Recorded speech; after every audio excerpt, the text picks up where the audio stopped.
Le risque réel d'une quatrième vague à la rentrée, les jeunes qui n'ont quasiment pas voté ce week-end ou encore la réouverture des boîtes et des concerts debout. J'espère que vous allez bien, on est parti pour un nouveau résumé de l'actualité en moins de 10 minutes. Un résumé qui se fait exceptionnellement donc sans ma tête et en voix off. Pourquoi? Eh bien parce que j'étais près de Marseille pour le Grand Prix de France de Formule 1 et pour participer à l'événement de Gotaga sur Twitch ce lundi. On a en fait notamment joué à F1 2020 directement depuis la grille de départ du Grand Prix de France. Alors au moment où je publie cette vidéo, le live est déjà fini il me semble, mais voilà, c'était quand même un vrai plaisir, on va pas se mentir. Quoi qu'il en soit, du coup, ma tête revient demain dans la prochaine vidéo des actus du jour. Alors pour la première actualité rapidement, mais c'est important d'en parler, on va revenir sur les résultats du premier tour des élections régionales et départementales qui se sont tenues ce dimanche. Ces élections, on en a parlé vendredi, elles servent à élire notamment les présidents de régions et de départements, et le moins qu'on puisse dire c'est qu'il y a eu beaucoup de surprises et de choses à analyser. D'abord, le Rassemblement National, donc le parti de Marine Le Pen, était en tête des sondages dans 6 régions sur 13 pour ce premier tour, et finalement le parti n'est arrivé en tête que dans une seule région, c'est en Provence-Alpes-Côte d'Azur, et par rapport à 2015, eh bien, le vote pour ce parti a baissé puisque en 2015, le Rassemblement National récoltait 28% du total des votes contre 19% aujourd'hui, c'est donc en baisse. Les grands gagnants en fait de ce premier tour, ce sont surtout la droite et la gauche qui ont obtenu des meilleurs résultats que lors du premier tour des élections régionales en 2015. Par exemple, les listes de droite avec notamment le parti Les Républicains sont arrivés en tête dans 6 régions sur 13 et la gauche qui avait perdu pas mal de régions en 2015 arrive elle aussi en tête dans 5 régions et d'ailleurs globalement ce sont les présidents de régions sortants, donc ceux qui étaient déjà présidents de région jusqu'ici, qui sont arrivés en tête à nouveau un peu partout. Pour ce qui est de la République En Marche, donc le parti d'Emmanuel Macron, les scores sont décevants car ils n'ont franchi la barre des 10% que dans 8 régions sur 13,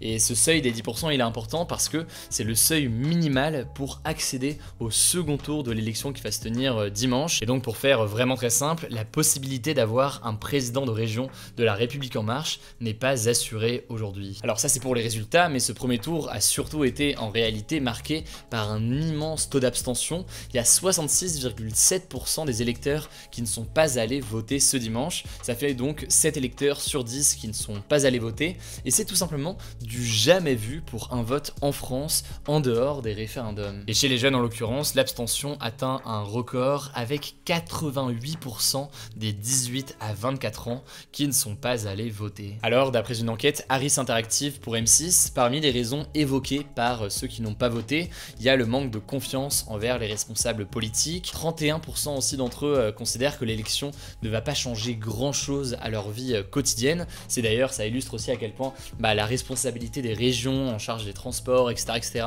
n'est pas forcément connue aux yeux de tout le monde, et ça se comprend, c'est aussi un besoin d'informer là-dessus. Et enfin, il y a aussi beaucoup de gens qui n'ont pas voté puisqu'ils ne sont pas intéressés tout simplement par cette élection en particulier. Et donc là en l'occurrence, on peut aussi supposer que le déconfinement n'a pas forcément aidé. Enfin pour terminer, moi je trouve ça aussi intéressant de faire une sorte d'exercice d'autocritique. Par exemple, est-ce que moi et mon équipe notamment, on a suffisamment parlé de ces élections? C'était certes le sujet principal de la vidéo de vendredi, on en a aussi parlé à plusieurs reprises dans ce format des actus du jour et sur Instagram, mais peut-être qu'on aurait pu faire encore plus là-dessus, donc voilà, c'est en tout cas des réflexions qu'on a de notre côté pour continuer à informer au mieux au quotidien. Quoi qu'il en soit, le second tour de ces élections pour décider donc notamment des prochains présidents de région, ça va se tenir ce dimanche, donc le 27 juin. On en reparlera logiquement cette semaine, et puis l'élection suivante après ça, ce sera évidemment la présidentielle avec le premier tour en avril 2022, et là-dessus, vous l'imaginez évidemment, on prendra le temps évidemment de décrypter les programmes des candidats, de les interviewer très sûrement. On a des émissions qui vont se lancer sur cette chaîne YouTube, sur Twitch, etc. Donc voilà, évidemment, on aura une couverture assez importante là-dessus, et on en reparlera dans les prochaines semaines. Alors, avant de parler de la réouverture des boîtes et des concerts debout, on continue avec le sujet du jour.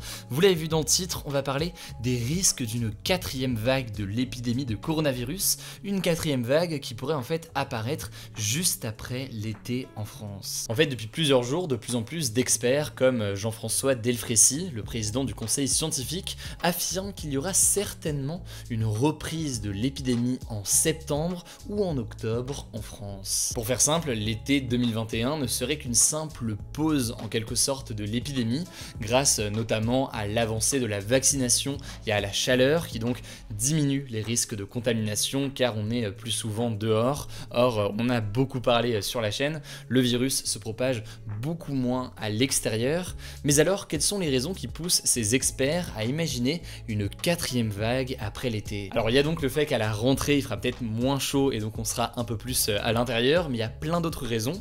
La première raison principale, c'est l'apparition du variant Delta en France. Le variant Delta, pour ceux qui n'ont pas suivi, c'est le variant qui s'est développé en Inde, on l'appelait donc le variant indien jusqu'ici, et ce variant Delta serait beaucoup plus contagieux que le variant britannique, qui était lui-même beaucoup plus contagieux que le virus, disons, historique du Covid. Pour l'instant, ce variant Delta représente entre 50 et 150 cas par jour en France, donc ça reste faible, mais il se développe chaque jour dans de nouveaux territoires français, et donc évidemment les épidémiologistes restent vigilants là-dessus. Ensuite, la deuxième raison qui expliquerait une potentielle seconde vague après l'été, c'est que en parallèle de cette propagation rapide du variant Delta, eh bien la campagne de vaccination pourrait ralentir. En effet, en un mois, le nombre de rendez-vous pour une première dose sur Doctolib par exemple est passé de 350 000 par jour à 200 000 par jour. Alors à ce moment-là, on pourrait se dire, bah oui mais c'est normal, il y a moins de gens à vacciner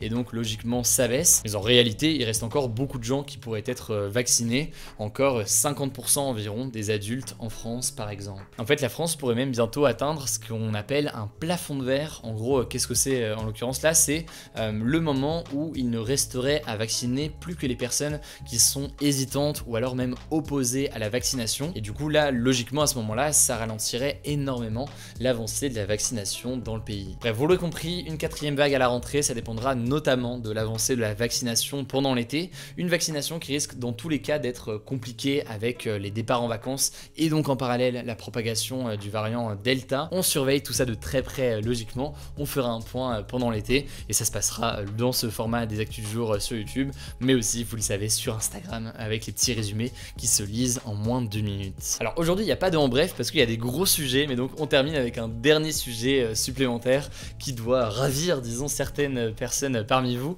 C'est une actu très simple, les boîtes de nuit vont rouvrir le 9 juillet après plus de 15 mois de fermeture. Alors vous en doutez, il y aura certaines conditions et la principale c'est la suivante, l'accès aux boîtes sera réservé aux détenteurs d'un pass sanitaire. Donc je le rappelle, qu'est-ce que c'est un pass sanitaire? C'est soit présenter un certificat de vaccination, donc le fait qu'on a été vacciné, soit présenter un test PCR négatif, soit enfin pouvoir prouver qu'on a déjà eu le coronavirus dans les 6 derniers mois. Sinon, deux petites règles en plus, les établissements devront respecter une jauge de 75% de leur capacité d'accueil maximale, mais en l'occurrence, le masque ne sera pas obligatoire à l'intérieur des boîtes. Autrement, l'autre annonce assez importante et qui, pareil, devrait faire plaisir à pas mal de gens, c'est les concerts debout qui vont pouvoir reprendre le 30 juin, donc c'est vraiment dans quelques jours, mais avec une jauge à 75% à l'intérieur. Autre règle, avec plus de 1000 spectateurs à un concert debout, faudra présenter pareil un pass sanitaire. Le masque ne sera pas obligatoire mais sera recommandé. Bref, quoi qu'il en soit, ça c'est les règles principales. Le monde de la culture s'ouvre petit à petit, ça commence le 30 juin avec les concerts debout, puis donc le 9 juillet avec la réouverture des boîtes de nuit. Ça rejoint évidemment les cinémas, les théâtres, etc. qui ont déjà rouvert, ça fait plutôt plaisir et bon courage en tout cas à tous ceux qui travaillent notamment dans le milieu de la nuit et qui reprennent l'activité aujourd'hui dans des conditions assez difficiles après beaucoup de mois de fermeture. Alors où est-ce que je me trouvais aujourd'hui? Eh bien écoutez, au-delà d'être du coup dans ma chambre d'hôtel actuellement dans le sud en attendant le retour demain, eh bien j'étais à Auckland en Nouvelle-Zélande et aujourd'hui j'ai pas d'anecdote sur Auckland en soi, mais en l'occurrence j'ai une anecdote sur le point le plus à l'est de la Nouvelle-Zélande qui s'appelle East Cape. En fait, de cet endroit, avec les fuseaux horaires, etc., il est possible tout simplement d'admirer le premier lever de soleil au monde, ce qui est assez incroyable, on va pas se mentir. Alors le débat vendredi c'était le suivant, comptez-vous aller voter lors des élections régionales et départementales? Eh bien écoutez, les résultats du sondage sont un petit peu à l'image du taux d'abstention ce week-end. Pas de débat aujourd'hui, du coup c'est tout pour ce nouveau résumé de l'actualité en moins de 10 minutes. Retour de ma tête du coup demain dans ce format des actus du jour. N'hésitez pas à vous abonner si jamais c'est pas encore le cas pour ne pas louper les actus du jour suivantes. Rendez-vous aussi du coup sur Insta pour découvrir d'autres actus. Je crois que j'ai tout dit, prenez soin de vous, prenez prenez soin de vos proches et on se dit du coup à demain pour une nouvelle vidéo.